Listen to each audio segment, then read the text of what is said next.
सद्गुरु तो सर्वस्व है, सद्गुरु तो शून्य है, सद्गुरु तो विराट है और सद्गुरु साकार है और सद्गुरु निराकार भी है। सद्गुरु जिसे आप शायद बड़े सामान्य शब्दों में गुरु अर्थ कह के समझ लेते हैं, गुरु की उस विराटता को नहीं देख पाते, पर सद्गुरु मेरे लिए वो निराकार है जो ब्रह्म है और निराकार रूपी ब्रह्म हम सब में समाहित है। विचार शून्यता की ओर चलेंगे सद्गुरु के माध्यम से। ज्ञान, चेतना, प्रेम का प्रवाह सद्गुरु, ज्ञान का पुंज, प्रेम का पुंज, आनंद का पुंज सद्गुरु। शिव को पाना है, शिव आनंद, शिव शांति। आपके मन की शांति कहाँ है? शिव में स्थिर होने के बाद उस शिव जिसको आनंद कहा गया, जिसे आनंद से परिभाषित किया गया, जो आपके जीवन की आवश्यकता है, वो कहाँ से आपको प्राप्त होगा? सद्गुरु के चरणों में समर्पित होने के बाद। तुम्हारा मूल कौन है? कहां से जन्म लिए? कहां से सिंचित होते हो? सद्गुरु से। मैं ब्रह्मप्रिया नम्रता कमलनी आप सभी साधकों के हृदय में विराजमान उस सतचित्त आनंद सद्गुरु को हृदय से प्रणाम करते हुए महाशिवरात्रि के उपलक्ष्य में ये विशेष विश्वेश्वर सत्संग साधना शिविर का आयोजन भगवान सदाशिव की नगरी काशी में जीवन का प्रारंभ सत्य चित्त आनंद से। सत्य जो सत्य ये शब्द है जो वो ईश्वर को परिभाषित करता है, और सत्य चित्त, सत्य कहाँ? सत्य चित्त आनंद क्यों कहा गया? सत्य जो ईश्वर है, सत्य जो आनंद है, वो आपके चित्त में हो। सत्य चित्त आनंद। जब सत्य आपके चित्त में वास करेगा तो आपके जीवन का आनंद होगा। सत्य चित्त आनंद का यही अर्थ है। और मैं ब्रह्मप्रिया नम्रता कमलनी अपने सद्गुरु संग पूज्य गुरुदेव श्री स्वामी कमलेश्वरानंद जी, जिनके चरणों में बारंबार प्रणाम है, उनके चरणों में मेरा जीवन समर्पित हो अनंत कालों तक, यही ईश्वर से प्रार्थना है, यही सद्गुरुदेव से प्रार्थना है। शिष्य सद्गुरु की पहचान है और शिष्य का निर्माण सद्गुरु से है। सद्गुरु की पहचान इसलिए मैंने कहा क्योंकि सद्गुरु तो सर्वस्व है, सद्गुरु तो शून्य है, सद्गुरु तो विराट है और सद्गुरु साकार है और सद्गुरु निराकार भी है। सद्गुरु जिसे आप शायद बड़े सामान्य शब्दों में गुरु अर्थ कह के समझ लेते हैं, गुरु की उस विराटता को नहीं देख पाते, पर सद्गुरु मेरे लिए वो निराकार है जो ब्रह्म है और निराकार रूपी ब्रह्म हम सब में समाहित है। कोई भी युग रहा हो, कोई भी युग, कहते हैं कि कलयुग में मनुष्य की जो आवश्यकता है धन है, कलयुग में मनुष्य की जो मूलभूत आवश्यकता है उसका दायरा बड़ा ही बाहर का है।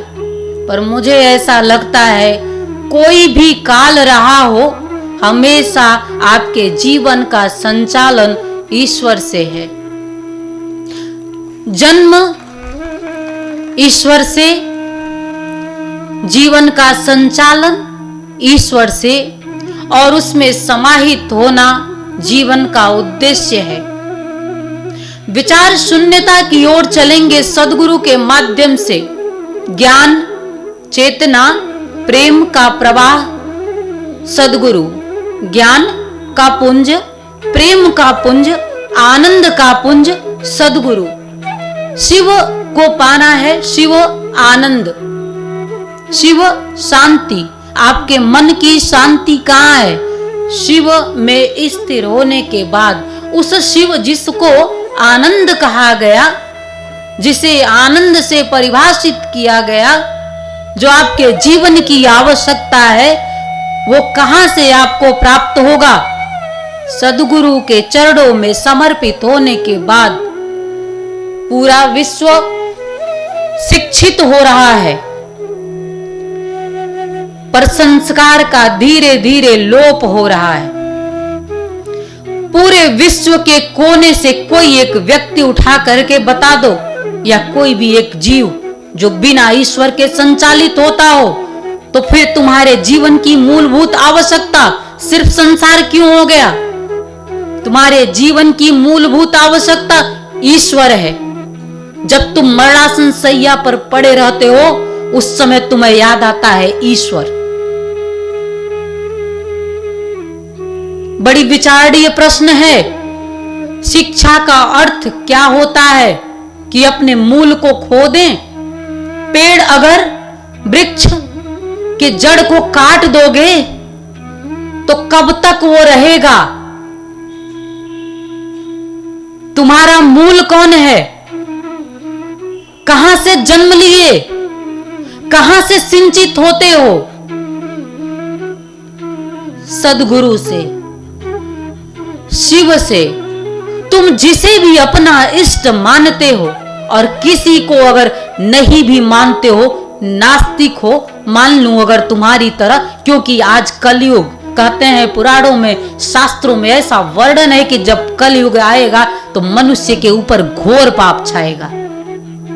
तो क्या दिखेगा? धन। और धन क्या?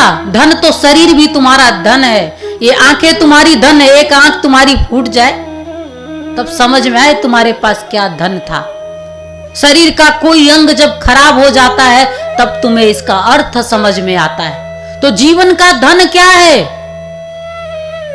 सिर्फ बाहर की दुनिया में मत जाओ, शरीर भी अभी बहुत बाहर है, लेकिन मैं तुम्हें तुम्हारे घर से, क्योंकि तुम घर को भी बड़ा महत्वपूर्ण समझते हो, बड़े धनवान समझते हो अपने आप को।